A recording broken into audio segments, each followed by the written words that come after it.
Hey everyone, it's Diabetic Aaron. Was diagnosed at age 15.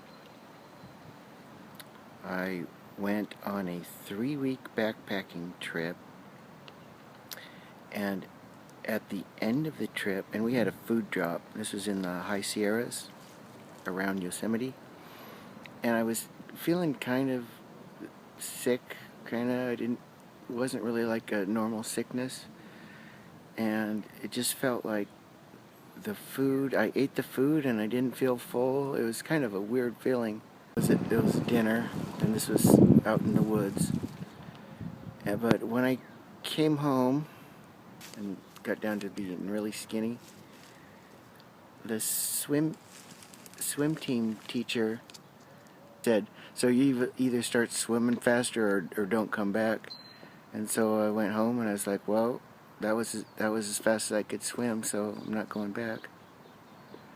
I couldn't hardly even get out of bed.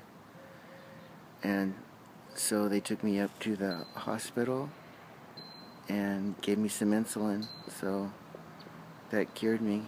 And then the nurse said, "I want you to see what it's like to get a low blood sugar, because you're going to have to recognize these symptoms."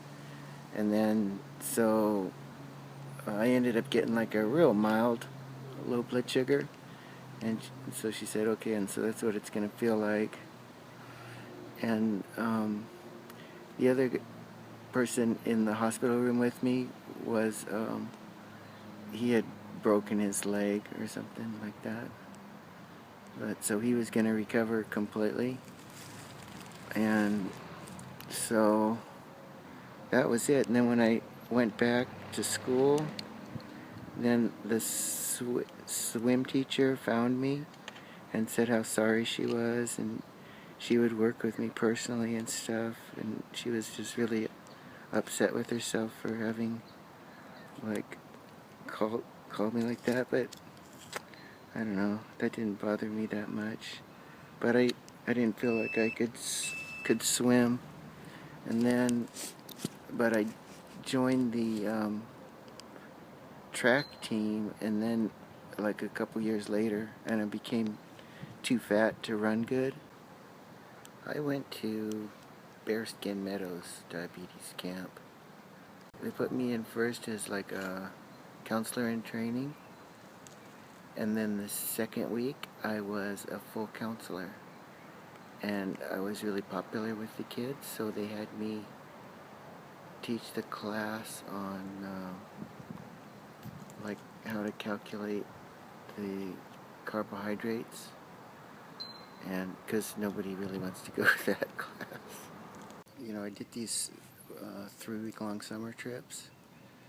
The group decided that we were going to do like a little backpacking trip, and so I asked if I could go on the shopping trip, because I needed to get some Snickers bars. And the kids were like, "Well, we don't want you going with us," and they said, "Well, we'll just get the candy for you." So I said, "Oh, okay, and be sure and and get like Snickers bars and stuff like that." And then they came back and said, "Oh no, we didn't get anything for you." And I was like, "Oh, geez, well." And then the only food they gave me to carry up there was like tubes of jelly jam, and so like I didn't really know about changing my insulin dose and all that then. I just took like regular and NPH once in the morning. That was all I was doing, I think. So that night then we were up in the mountains, and I guess my blood sugar had been kind of low all day. We had like not much for dinner at all. It was ridiculous. And I kind of knew I was low, and I tried to eat some of the jelly jam that I was carrying, and it was just like not really edible. It's too sweet. And so then I didn't wake up in the morning, and we were way out in the middle of nowhere, and this is before cell phones or anything like that. And but my twin sister was there, and so my sister thought that maybe I needed some sugar, so they like got like Kool-Aid, like really concentrate, and they poured it into my mouth, and eventually I woke up. Um, there's a bar like a mile down the road.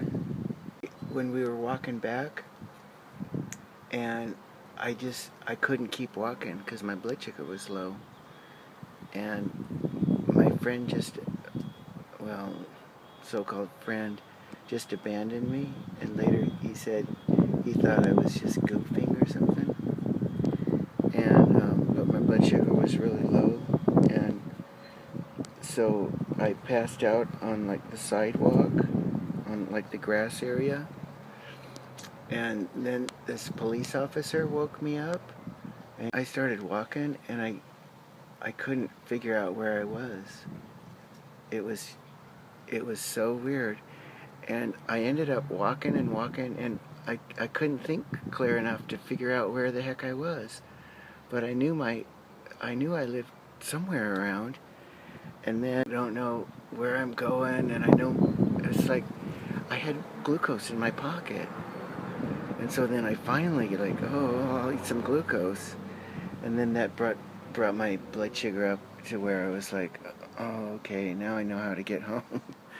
So I walked home. It was like a few blocks away. When I got the insulin pump, it changed my life.